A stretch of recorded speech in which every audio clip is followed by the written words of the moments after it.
The Middle East may seem like an unlikely place for major battles to have been fought during World War I, but the competing interests of the British, French, Russians, and Ottomans made it one of the most important fronts of the war. As the Ottoman Empire collapsed, it drew the Central Powers into the conflict in the Middle East. The Ottomans controlled vital waterways like the Suez Canal and the Red Sea, which the British were eager to protect. At the same time, the French had designs on Ottoman territories in the region. The first major engagement there was the Battle of Gallipoli in 1915, in which British and Ottoman forces fought over control of the Gallipoli Peninsula. The Ottomans successfully defended their territory, inflicting heavy casualties on the British.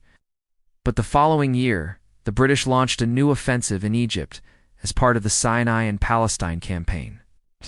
This time, they were successful, pushing the Ottomans back from the Suez Canal and eventually capturing Jerusalem in 1917. At the same time, the Russians were pushing into the Caucasus region, and the British were advancing through Mesopotamia, now known as Iraq.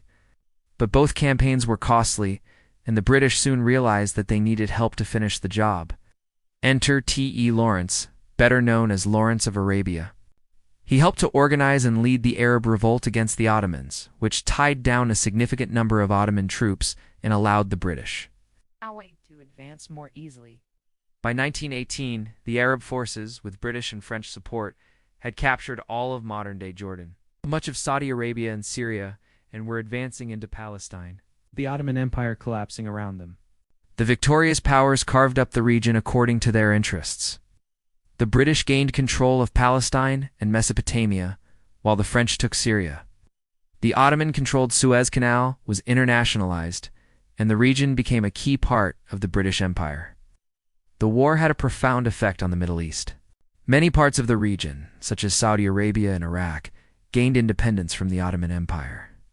Others, such as Jordan and Syria, became British or French mandates, territories that were supposed to be temporarily administered by the victorious powers until they were ready for independence.